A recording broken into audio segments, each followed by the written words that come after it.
Seek ye first the kingdom of God and His righteousness, and all of those things shall be added unto you. Welcome back mga katiyat sa ating treasure marker analysis. Meron tayong natanggap dito mga legit marker for treasures at atin yan i-analyze ngayon. Pero sa mga bago pa lamang sa channel, huwag niyong kalimutan i-subscribe ang channel para palagi kayong updated. Magandang buhay mga katiyat. So welcome back sa ating treasure marker analysis.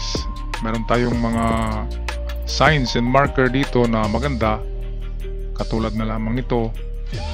Yan ang dalawang litrang C na baliktad, which is yan din ay matang nakapikit. Ating balikan yan mamaya para sa kanyang kahulugan. Ito naman ay legit marker ito. Mayroong square, bilog,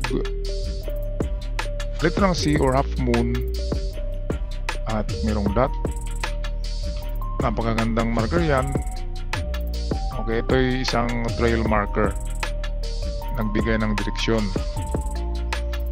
Okay, kaya nga maganda ang site nyo. Ito naman, napakaganda nito. C or half moon plus dot. At isang malaking rin, bilog na dot. Which is signifies treasure from Japanese flag, which means Japanese treasures. Ang bilog, at pwede rin siyang sentro, pwedeng fulcrum. Kaya lang medyo may kaliitan na bato, kaya pwedeng marker lamang siya. Mamaya atin balikan ang kahulugan niya. Okay, last picture ito. Ito ay trail marker pa rin. Narito yung kanyang arrow at man-made kasi pinatong siya.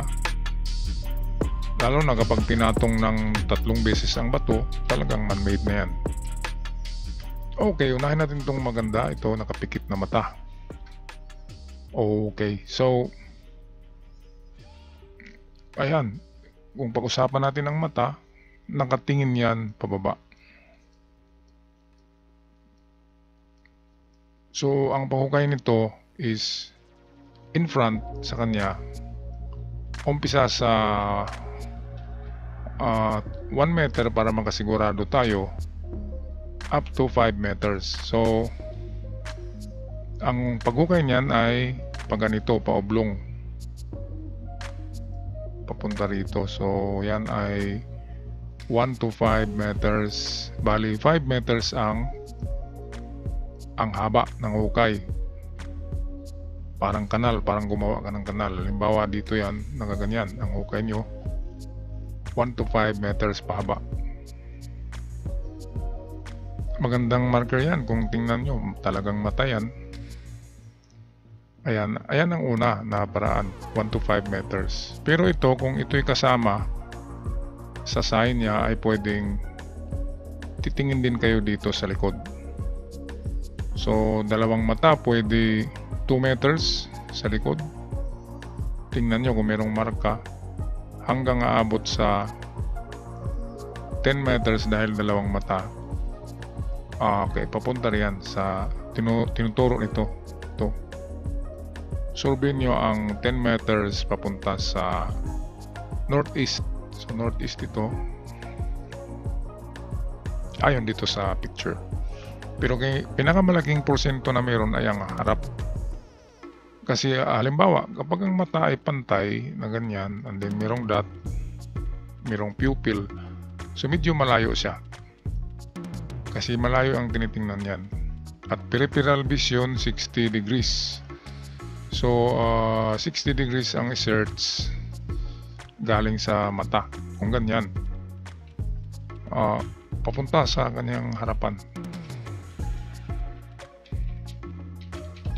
Ngayon ito'y ang dalawang mata na ito ay yan, nakapikit, meaning nakatingin yan sa baba. Kaya ito ang pinuntahan natin. So napakaganda, gandang marker yan. Ito naman, napansin nyo pa ulit-ulit ang marka dito na half moon or C. Ito, ayan. Meron ding manipis na square. Kaya treasure marker talaga ito. Dito ay meron ding square at yan, dot. Itong dot, nagsasabi lang siya na merong tunnel or merong digging spot. Yan ang dot. Ang half moon or sea, yan ay nagsabi na treasure beside the rock. At ito yung direksyon niya, ito. Itong maliit ang item. So, nakaganyan ang sea, ibig sabihin dito siya pupunta. So, sa bato na ito, hukay kayo sa banda rito, sa west, southwest. Okay, kasi yan ay treasure beside the rock, hindi yan lalayo. So, dito lang kayo sa 1 to 3 meters. Huwag nang paabutin ng 5 kasi treasure beside the rock ang kahulugan ng sea na may dot. Meron siyang distansya ito, kaya medyo may distansya siya. Pero kung malapit or ganito nasa loob ng sea ang dot, ibig sabihin nasa gilid lang talaga ng bato. Dito na side dito. So yan, may distansya kasi ito ang dot sa sea, kaya lumalayo tayo kunti ng 1 to 3 meters. Okay, so ang hukay ay southwest. Legit marker yan. Napakaganda. Ito, nagbigay lang siya ng direksyon. So sundan lang ang mahaba na point ng triangle. Okay, so tingnan nyo hanggang 5 meters anong meron. So 5 meters, tingnan sa unahan at merong makitang counter sign doon. Mga counter sign na iba na namang sign na nakatatak sa bato na tatamaan ng direksyon na ito. So hindi pa ito yung pointer to treasure. Meron pa siyang tinuturo na isang sign. Kaya yon ang hanapin nyo mga katiyats. Ito ay pwedeng final pointer na ito. Meron siyang dot. Kung napansin nyo, binabalik tong half moon na may tingnan nyo. Kaya isang tao lang ang gumawa nito. Dito, ayan. Binabalik siya dito. Kaya tulad nito ang sea or sometimes tinatawag na half moon. Yan, so ibig sabihin ay dito na banda ang item. So malaking dot, malaki rin ito. So pwedeng 5 meters. Wala sa 1 meter kasi malalaking dot ang gamit niya. So nagsignifies ng tunnel. Ngayon ito, ilagay nyo ang compass nyo dito sa gitna. Hindi, hanapin nyo ang 4 na direksyon. Halimbawa ganyan. So sa 4 na direksyon, tingnan nyo ang mga 5 meters distance sa 4 na direksyon. Kada direksyon, halimbawa south, tingnan nyo ang 5 meters. Dito sa west, tingnan nyo rin ang 5 meters kung anong meron. Anong bato ang may tatak. Sa norte, tingnan nyo rin 5 meters. Kasi minsan ito yung sentro or central point, fulcrum point. So sa bawat dulo ng fulcrum, parang kasi yung fulcrum parang siso. Ganyan. So sa mga dulo nito ay pwedeng may load, merong item. So ang compass ay parang fulcrum yan ang gitna. Ang 4 na direksyon, ang siyang tingnan, baka may mga load. Ngayon, ang visible na distances na bigay niya ay malaking dot, 5 meters. Kaya 5 meters ang ating survey sa unahan. Ito naman, finally, kapag nakakita kayo ng bato na pinagpatong, lalo na 3 bisis, halimbawa dito may bato rin, ito may bato rin, at dito halimbawa may bato din yan, at pinatong itong malaki. Ngayon merong klarong-klaro na malalim na dot. So nagsasabi siya na merong item. Ngayon kung itong linya, ito ay man-made, so ang direksyon niya ay papunta dito. Pinakamalayo niyan ay 5, pinakamalapit ay 1. So 1 to 5 meters ang tingnan. Pwede rin mag-test dig dyan sa 1 and 5 meters. Minsan kasi ang final pointer to treasure, halimbawa ito yung tinuro ng ito na sign. Halimbawa dyan yan naka-point. So pwedeng ito na yung final pointer. Ang final pointer kasi ay hindi na masyadong nilalagyan ng malalaking marka. Kasi masyadong mahalata na. Kaya nililiitan nila, kaya ganyan ang nangyari.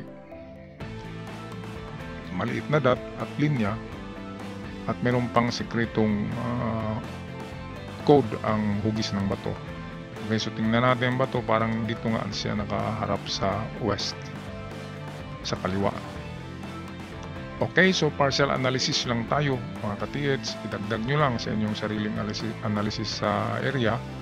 At huwag kalimutan, gumamit din kayo ng mga pang-detect na kagamitan. Kung wala kayong metal detector, ay gamit kayo ng L-rod dowsing, jack wand, pendulum, at iba pang manual tools na hindi electronics. And finally, pinaka makapangyarihan na detector sa buong universe ay ang Panginoon. Kapag ibigay sa atin yan, ang Panginoon ay bigyan tayo ng kakayahan na magbasa or mag-analyze ng mga sign nyo dan. Or kayo na mismo ang bibigyan ng Panginoon ng wisdom kung paano ma-decode nyo ang mga sign. Okay, shout out tayo kina Mone Ranunas, shout out kay Danny Flores, kay John Marcalanda, shout out din kay Dios Kuro Mangkao, kay Idilburga Kayanong, Joseph Polancos, kay Meljan Dinuga, shout out din kay Shimi Murillo, kay China Marfirasi, Benjo Mariano, Nancy Dalit, at shout out din kay Edelberto Umbak, kay Glenn Mario, kay Cirilo Jaom Golden Nature, kay Rene Daizon, Jumar Francia, shout out din kay Dennis Mordino, user VS5, LJB Misor, Tating Naliman Salay, Glory Libatike, shout out din kay user PY9, Arcadio Angkon, Mr. Tats, Glens, Keeper Rumingan, kay user WP4, Abner,